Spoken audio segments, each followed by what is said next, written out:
Welcome to another episode of the Global Investors Podcast. I'm your host, Charles Carillo. Today we have Mathew Owens. He began his career in real estate as a flipper and a licensed CPA. In 2006, he quit his job as a CPA and went into real estate full-time. Over the past 15 years, he successfully flipped over 1,000 single-family properties while lending over $35 million to flippers across the USA. His firm, OCG Properties, has raised over $150 million in private investors' capital, and they currently own over 1,500 units across the country.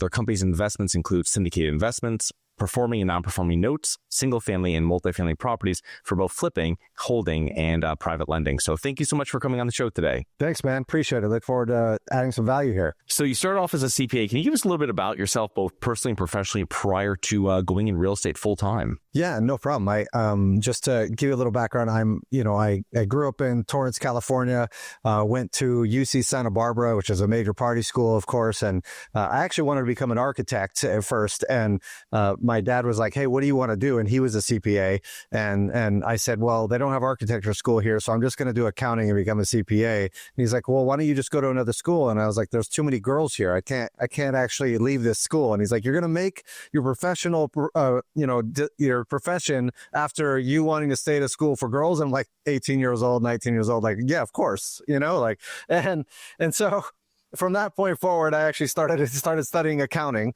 graduated, got my CPA license, worked at multiple accounting firms doing audit and tax, and really working on a lot of multifamily assets that were getting government subsidy and needed audits done on those multifamilies. And so I got to see a lot of the inner workings of the property management function, the operations on the back end of multifamily, as well as seeing the real numbers on how this was playing out and the profitability. I probably knew a lot less about what I was really looking at then, but it kind of stuck with me on that side, on the math side of this. And I worked for some smaller firms, getting to see the inner workings of internal controls of different companies and stuff like that, and the accounting side, and realizing that's kind of the backbone to business. At the same time, I was bored out of my mind going, I can't do this anymore. It's just so painful. I wanted to cry on the way to work going, I cannot do this auditing stuff anymore. It's like the worst thing on the planet, right? And so I was looking for something else. I didn't know what to do. I was like, should I start a bar? Should I start another business? What the heck? I don't know how to make money other than get a job, go to school. And I ended up, like every other real estate investor, read Rich Dad, Poor Dad and was like, oh my God, I'm making the wrong type of money. Like, this is insane. And I ended up taking some real estate classes and ended up quitting my job when I got my first flip under contract that I thought I was going to make 30 grand. I ended up making 20 grand. Thank God I didn't lose money, because most people in the beginning do lose money. And that's when it all started. And that was in 2006. And then, of course, we started flipping houses really fast. We got an office at the World Trade Center in Long Beach on the 23rd floor. Myself and my two stepbrothers that were computer programmers and electrical engineers both quit their jobs to go into real estate too at the same time. So it was a fun journey until, and I thought I was a real estate genius until, of course, the market, in 2007, 8 happened. And so I realized I was only a genius for about a year and a half, right? And then realized I don't know crap about actual investing and running a business and things like that. And hunkered down, took out 200 grand of my credit cards to pay some investors back. And then I lost everything at that time. Just kept grinding and finding ways of joint venturing with investors and partnering with them. After I took that hit for them, they all reinvested with me on different flips and things like that, now that the market had kind of taken a dump, and really just a major head dive because of a lack of liquidity in that market, of course, that occurred for at least the first 6 to 8 months of that market cycle when everything hit the fan, right? So seeing that aspect of things really taught me a lot about standing back up after taking a punch in the face and pushing forward and grinding. And that grit is really what makes you successful in this business, right? So, and you can imagine the headaches I've gone through after flipping over 1,000 houses now, and the brain damage that comes with that kind of a business, of course. So that's the back. Yeah, no, I appreciate that. Sorry to cut you off there. When you were doing that, tell us a little bit about your team. I mean, 1,000 houses doing that. It's one of the things that I always like with people that have done some scale with a business, kind of how you had that structure to be able to do that. So At first, it was a small outfit. We're doing, a couple of months, type of thing where we were buying them and renovating them and tenanting them. We had, contractors on deck. We had property managers on deck. We had, the system and the team set up from that perspective with realtors, and we would buy them, we would renovate them, and we would tenant them. And I lived in Southern California. We did an analysis on all these different markets around the country, and we did all these different flips out in Memphis, Tennessee, Indianapolis, Indiana, Atlanta, Georgia areas, and, really with a hub out in the Tennessee markets. And it really started small, and it started escalating from there to where we needed our own rehab management team on the ground consistently, full time versus paying somebody outside to manage these different projects, right? And then, of course, we brought in property management in-house also onto that, which is a whole nother business. I highly recommend against doing something like that. You're just like, here's 1,000 problems to deal with right now every day, right? So it's not a fun business, property management, of course, and we sold that company because it was just, I could make the same amount of money or off of the business by selling it that I could just, running it myself and getting rid of all those problems to focus on more income generating items, right? So you have to kind of internalize and have, full-time team members on the property management side, on the construction side, on the realtor side, the analysis side. And then you have a big marketing system that goes with that too, where you're doing pay-by-click marketing, you're doing direct mail marketing, you're doing relationship marketing with wholesalers, you're driving for dollars, you're doing every marketing strategy and spending probably 150 grand a year at least on marketing costs to be able to do 5 to 10 of these a month, every month, consistently. And so, it's very profitable, but I really wish I wouldn't have sold all those houses, because at the end of the day, if I look back at the valuations of those things versus now, if I would have just understood how to raise capital and hold those things, I'd have an extra $50 million right now in the bank instead of selling all those houses, right?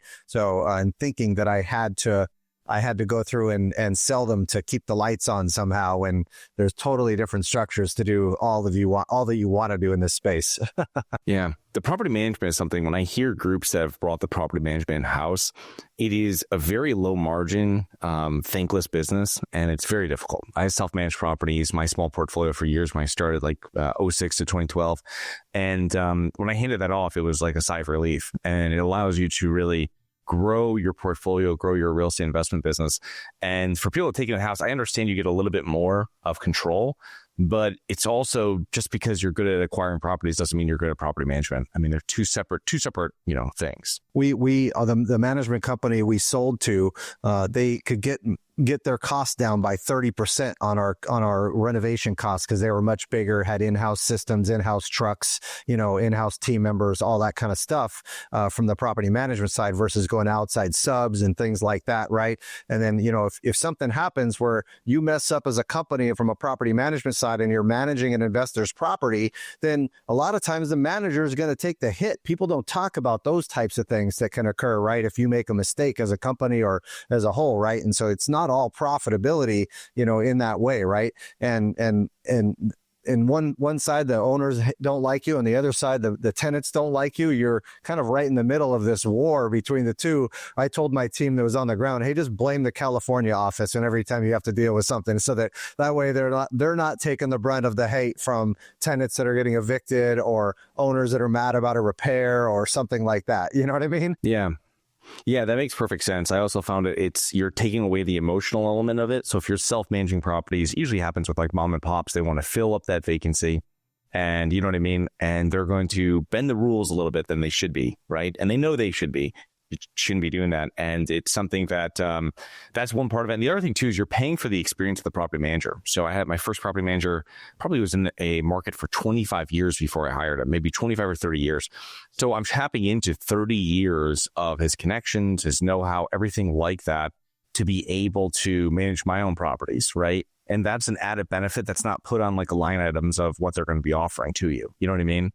And so there's a lot of pros. I mean, I understand about if you have a small portfolio that's really close to each other, you know what I mean? Yeah. And you have good contacts, stuff, it's easier. But when you get into bigger ones, if you're really in that acquisition mode, I think it's really smart to bring on a third-party manager and take that off your plate. But I think it's good to maybe manage a house or manage a couple houses or something like that to learn what makes a good or bad property manager, to ask those right questions of that outside team member. But the goal as a real estate investor is to be own things passively, get cash flow coming in every single month, and not have to do the workload involved. And a lot of different real estate investors out there, they think in their head, or people that are just new to real estate think, I got to flip a house, or I got to buy a rental on my own, or I got to do this all by myself. And really, there's so many other ways of investing. You should be investing just like you would with a good property management company and learning off of them.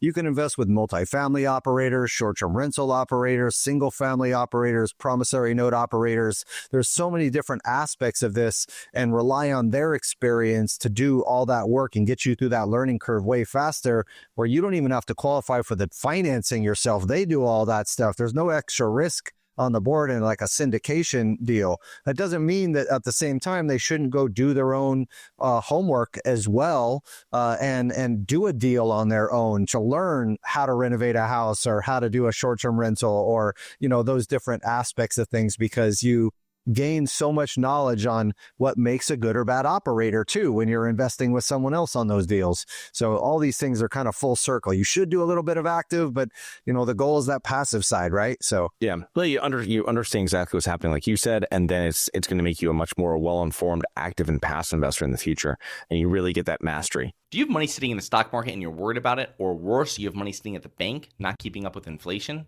My name is Charles Carillo, founder and managing partner of Harborside Partners, and since 2006, I've been investing my money and my family's money into income-producing properties. These are real assets, real properties with real addresses that produce real cash flow. At Harborside Partners, we provide passive investors who love real estate with a turnkey investing solution. If you want to put your money to work in real estate but can't find deals, don't have the time to get funding, and the last thing that productive people want to do is manage real estate. We find the deals, we fund the deals, and we manage the tenants, the termites, and the properties. Partner with us at investwithharborside.com. That's investwithharborside.com.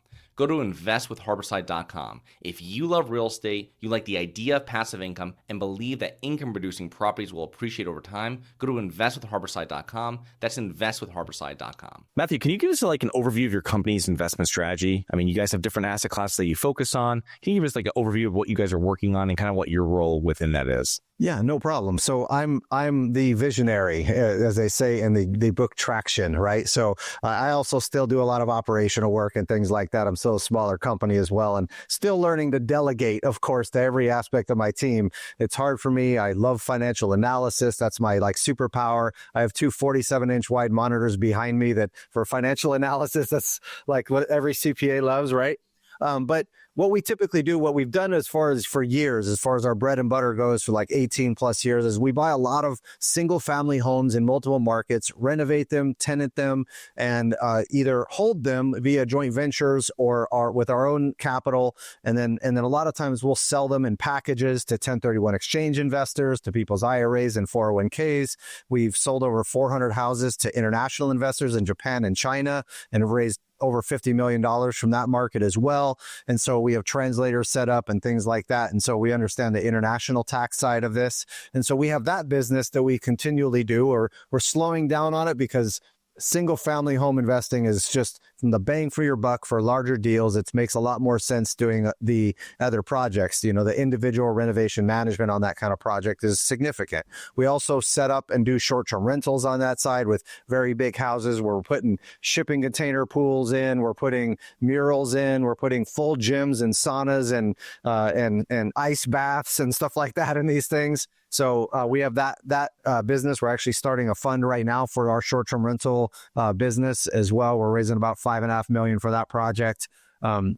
I also couple that with a lot of mobile home investing and debt investing, where we invest in a lot of mobile home parks because the value add aspect of that is significant, where you can add new homes to parks, as well as you can renovate down units and significantly, increase that value, especially if you're doing utility reimbursement programs and stuff like that in place. There's a little bit more value add than in a multifamily type asset. And it depends on the asset, of course. There's some great value add projects that I invest in on the multifamily side too. And so that's the real estate side that we focus on. And then we have the debt side of things that we do. I lend money to flippers in different markets around the country. And then we also go through and do different projects like debt invalidation, where we're helping people and invalidate their credit card debt. And we have discount programs put together for active duty military and military vets and other first responders, to where they can invalidate their credit card debt and get it off their books. And we invest into those opportunities. And we're basically doing accounts receivable financing on these giant pools of receivables. So it's a different strategy than the hard money lending, but it's also debt. And we're looking at our collateral to value in those types of investments. So we do a number of things. We do mobile home park lending as well. And so our mobile homes lending to specific park owners and operators that we know and trust as well. So a number of strategies. And I like the debt side along with the equity side of these deals, because when you're investing in real estate, you get the tax benefits, you get to go through and get wealth building aspects of this, where you're doing value add. You can get cash flow along with that equity build too. There's a lot of other benefits associated with that, right? And on the lending side, you're getting consistent cash flow streams coming in, every quarter, every month on that lending side to cover your monthly expenses that are, more of a cash flow play than necessarily real estate in the very beginning. When you're doing a major value add, usually the cash flow is a little lower. So it depends on what your interest is. We have investors that are traveling the world on their promissory note debt right now and could care less about investing in real estate, but these strategies, I think, are important to utilize to be able to take control of your financial future and be able to make enough money to keep up with inflation and cover all your expenses, right? So that's the strategy, right? Yeah, it's great. You guys are involved with a number of different asset classes. How does that work with the team that you have? I mean, what kind of team have you put together to manage? I mean, there's almost a dozen different asset classes there and strategies. Absolutely. And it's not easy, right? So we have technology we're utilizing. We have systems in place. A lot of my guys that work for me, guys and girls that work for me, are financial minds, right? They deal with the back end side of things, where they're engineers and other finance professionals and stuff like that have graduated in finance and have that kind of mindset, where they're looking at the back end of this from the technology side. How can we leverage technology to automate things? How can we leverage different team members? Like we have a marketing team member, for example, that we have a couple of people that help us consistently on that with our content distribution strategies, because we're consistently raising capital for projects. So you have to consistently go out on the marketing side and do that. We have multiple sales team members and investment managers that help with coordination with our investors consistently and help bring in close the deals and get the funds in the door and close with all the backup paperwork that goes into that, right? This is just on the investor capital raise side, the marketing piece, the sales piece associated with that. And then you have quarterly reporting that has to be done on those types of deals too. And so having the back end admin infrastructure is key. And then we also have operational teams. So we utilize Monday.com, for example, for a lot of our different, operations, where we're looking at, every single asset that we own has checklists with it, has systems and processes with it, with rehab management aspects of it, and the primary asset management strategies that we have to use and metrics and KPIs we have to hit for that particular project.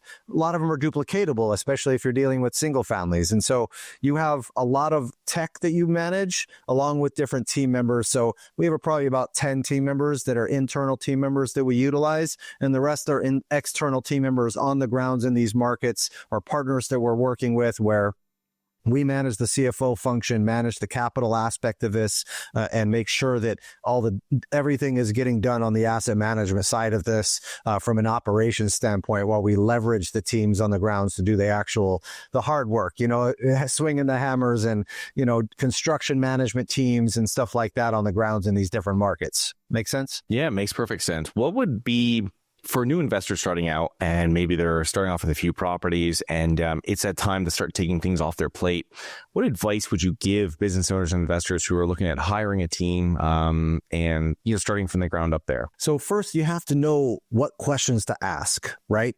What makes a good property manager? What makes a good contractor? What makes a good realtor? And what makes a good construction manager that's going to manage multiple projects, right?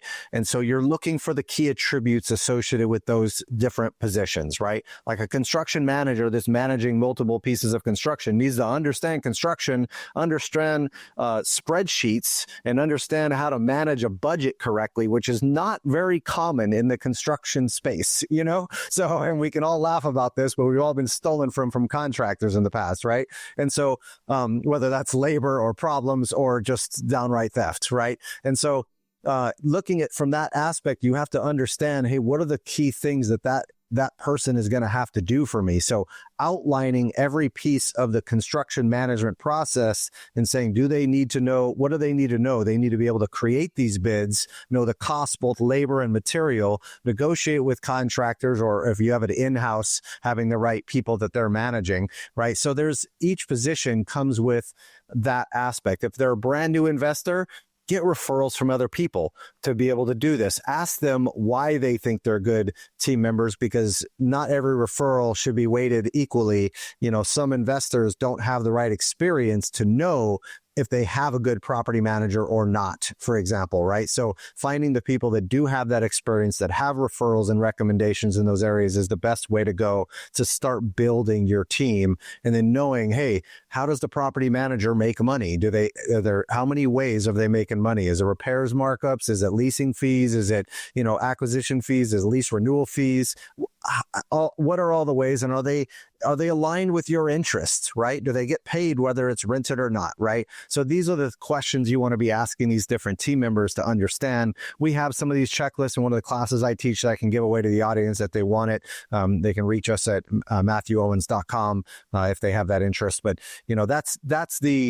I think the piece of it that most people don't understand is that when building the team, you have to know what those skill sets are to make a good team member. And if you don't, you got to find somebody who knows that already. They can give you a referral, right? So that's the key to the whole thing. And most people don't have the accounting side dialed in, which, being a CPA, I understand more than most. And it's a very hard thing. I remember about 5 years ago, I was working with a flipper that he just wanted me to review his financials with him, right, to help him understand them better. And this guy was flipping like 5-10 houses a month. And he sits down with me and he's like, "What? I don't understand why these things are still on my balance sheet here, these properties." He's like, I sold them last year. I'm like, well, you just paid a lot more money in taxes than you should have, because you didn't write those items off of your return, right? Having the right accounting understanding, as well as processes and procedures for good accounting and good budgeting, payment control, controlling reviewing process on deals and things like that. And those quality control procedures are key for your success as a real estate investor. And if you don't know that side, get that dialed in on your first deal. Like, work really hard to get that budget in place. And how are you going to track this and not pay all the contractor too much money up front, for example? And how do you have those proper protection things put in place? That's a lot of great information. I remember years back when I hired our first bookkeeper for another business that we use for everything there. And it's a game changer. I mean, it's just makes it so much easier. And then you're just going back and asking questions about a balance sheet, about something that's already been put together. And you can, that's how it is now. Hey, why is this? What is this? And they explain to you, or they make a change or whatever it might be. But it allows you to really know your numbers. But since you brought it up, I mean, what are some suggestions for real estate investors as they set up their bookkeeping? Is it get a bookkeeper as soon as possible, part-time, maybe someone like a virtual bookkeeper, hiring an accountant? I always feel that especially anybody within entrepreneurship or real estate should have an accountant.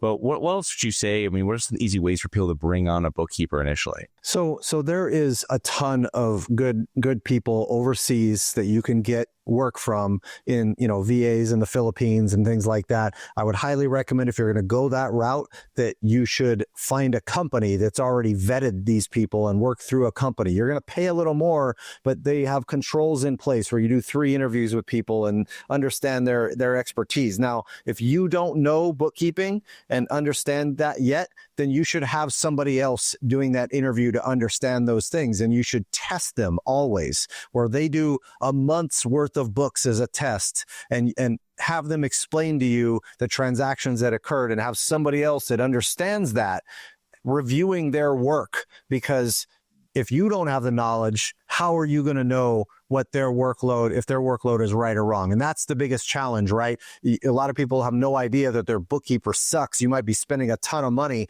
and they're horrible and they're just destroying your books, right? And especially in complex transactions, if you start getting the seller financing or wraparound mortgages or syndication investing where you have multiple investors involved in distributions, you have to have a bookkeeper that understands that type of stuff. And if they don't, then you have to have a higher level person like a CPA setting it up right. So then that way that bookkeeper has, can do the actual data entry aspect of this, and then having a review process in place with a higher level person that's reviewing it to make sure it's right. Where they're, maybe you pay them $500 a month or $250 a month to do that review on top of that. My wife is a QuickBooks Pro advisor. She's been doing our stuff for years, and we basically utilize her quite a bit from their higher level review process over other bookkeepers that we have in place for this specific purpose. And she helping a lot with like mobile home parks, where you have lot rent, you have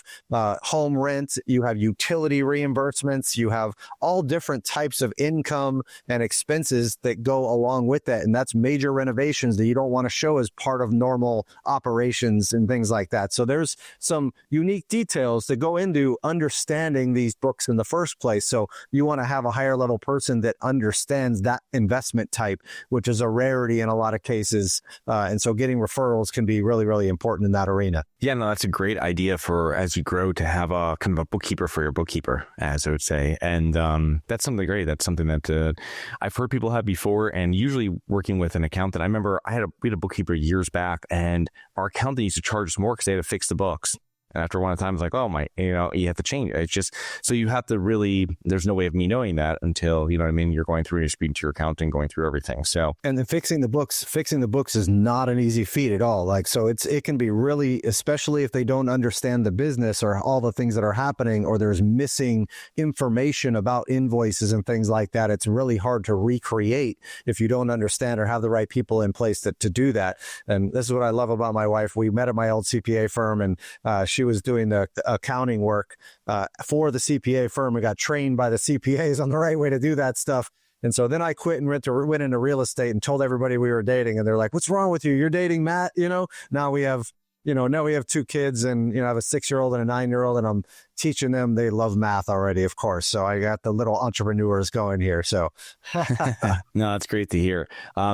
So after raising over $150 million from private investors, what have you found to be some of the most effective methods for reaching new investors, and then also educating them, preparing them to invest into some of your deals? Gotcha. So this is a very big loaded question, right? Bring in investors to the table. There's so many strategies to utilize. I'll just pick a few of them that I think are really valuable and important to the capital raise process. And you want to be able to look at this as a process, as a big picture, and saying, okay, what's the best way I can be a resource and helpful and educate my clients in all these different ways about the different investments that I do to attract more. One, referrals, right? Actually reaching out for referrals to other people is a huge way to do that. Two, going to live events. In the very beginning of my career, I was going to 4 to 5 networking events every single week for 2 to 3 years, every week, getting people's information, going through and trying to add value to them in different ways and finding ways of helping everybody else, right? Without asking for anything in return. And what happens is it starts snowballing towards you. People start to trust you because you're helping them in these ways. And sometimes it's 6 years later, they refer you someone because you helped somebody and had no idea that you helped them in that way, right? So going out to these live events, it actually pushes the relationship forward at an exponential pace comparatively to online events or online meeting somebody or over a Zoom meeting or something along those lines. You actually get to that point of trust way faster because no one will invest with you without building the trust. And so you have to add value and many times realize that a new lead that comes into your database that might be a interested investor in working with you, they may take 6 months to 2 years to invest with you. It is a long nurturing process, right? And so they're going to forget about you if you're not consistently coming out with content, you're not consistently emailing them. And so we have a system where we do an email marketing system where every new lead that comes into the database, they get on a welcome series of emails. Here's 4 emails about who we are and what we do as a company. And then we also send out weekly newsletters. I do a weekly email from me personally about my personal life because people want to get to know you. If they don't know you and like you and trust you, they're not going to invest with you, period, right? And so doing those things about showing who you are as a person is super important to be vulnerable because people have already gone through the pain you've gone through for sure. So people are going to relate to you as well in that arena. So having a good email marketing system and database capture system where every single person you meet goes into your database, gets into the system that you can continually nurture long-term. And then what we do is we do an email launch to a live deal where here's 3 emails on education about that type of deal. Here's 3 more emails or 4 emails on a launch to a live webinar about that deal. Here's 3 more emails about a follow-up to that webinar. And then here's a final call email series as well saying, hey, you guys are going to miss out. You guys are going to, you want to get involved. You better do it right now. It's going to be full soon, et cetera, right? And so having that sequence go out along with your weekly emails, along with your welcome series is kind of the key there.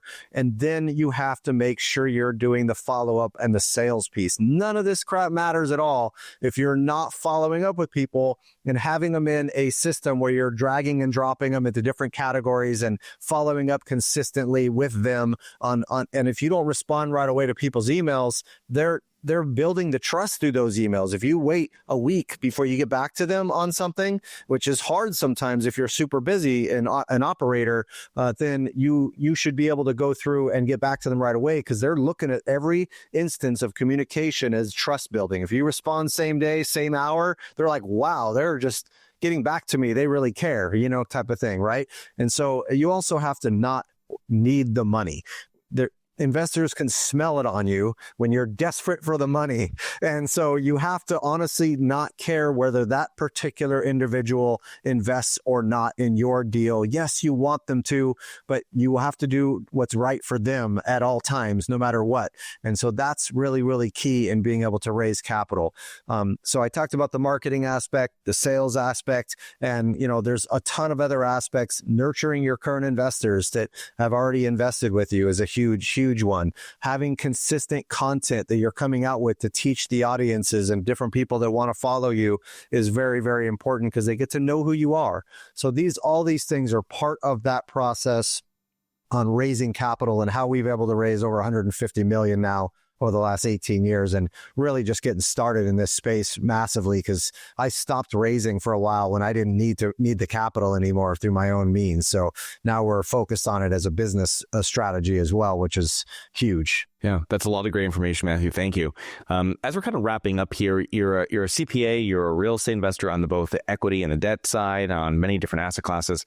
You also, speak to new investors and help educate them. What are common mistakes you see real estate investors make, whether they're new or maybe experienced investors make as well? So first, understanding all the moving parts of operations and understanding what due diligence to do in the first place. Many investors skip the due diligence process and they base it purely off of trust. And that's investors and other operators that are raising capital for other people and things like that, right? And so they don't do all that homework that they should be doing on the operator, the deal in itself and the financial model, the legal documents, the legalities of them raising capital or being able to invest in the first place and what their rights are, the market that they invest in. So we have a 200-point due diligence checklist that we utilize. Again, it's on our website, MathewOwens.com. We have it free for people, and you can download that as a starting point. And that is super important, just to ask these questions. That's one of the biggest things people don't do, is understand that. It's hard enough to make a good deal work with a good operator, that someone's honest, because there's so many changes in the market that occur, right? I think deals could go bad sometimes, right?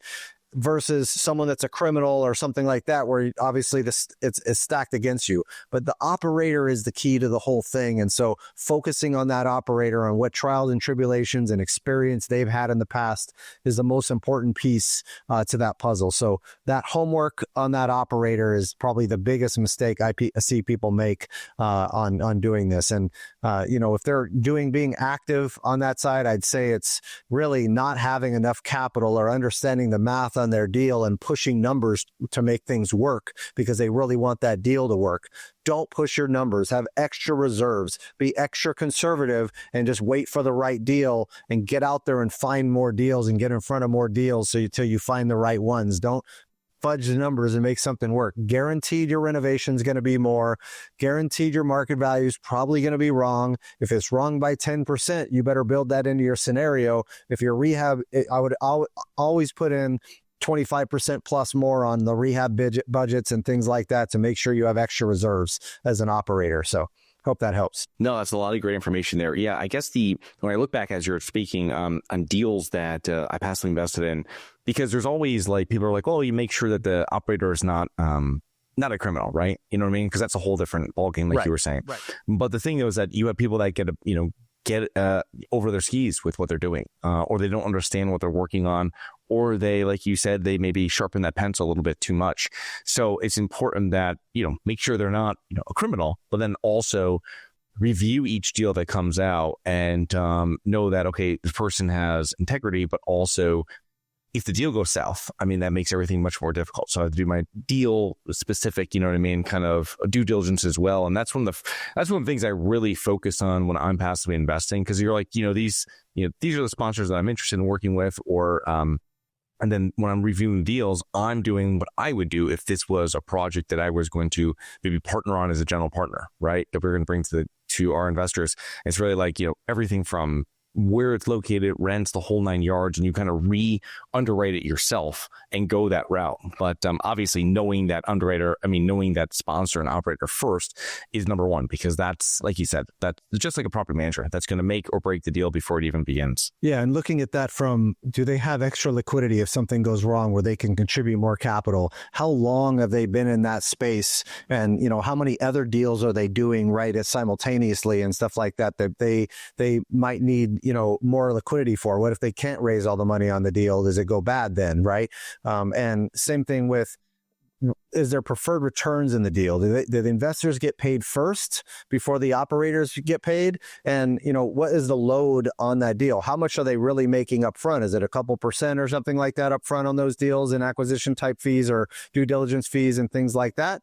And most of it's on the back end? Or are they making so much up front that they don't really care about the back end and they're just going to walk, right? So looking at the incentives for performance in those deal structures is super important. I personally won't invest in something does not have like a preferred return involved or something like that, where there's an incentive for performance. I don't want my operators to make a bunch of money if I'm making a 2% return on my money, So yeah, you don't want them to retire in a deal that hasn't even gone full cycle yet. I understand that totally. There's all these different ways of manipulating these passive investing deals where it can be put in it can really be put in favor for the syndicator. And obviously you want them to cover their expenses. They're looking at hundreds of deals before they're buying. I mean, we know we're on both sides of it, but it's also something that, after you get compensated for that, we want, we should, all the money, the majority of that upside should be, like you said, should be in the carry, should be at the end once we've brought that deal full circle. And once our investors have been paid, paid their return and their preferred, and then we get to share in that. Right. Absolutely. Super important. Matthew, so thank you so much for coming on today. How can our listeners learn more about you and your businesses? So I have a YouTube channel at OCG Masters of Real Estate. And then I also have my website at MathewOwens.com with one T in Matthew because my parents couldn't spell. So I say that all the time because that should have been two T's, but it's one T in Matthew. So Well, thank you so much for being on the show today. We will put all those links into the show notes, and looking forward to connecting with you here in the near future. Awesome. Thank you so much for having me. Hi guys, it's Charles from the Global Investors Podcast. I hope you enjoyed the show.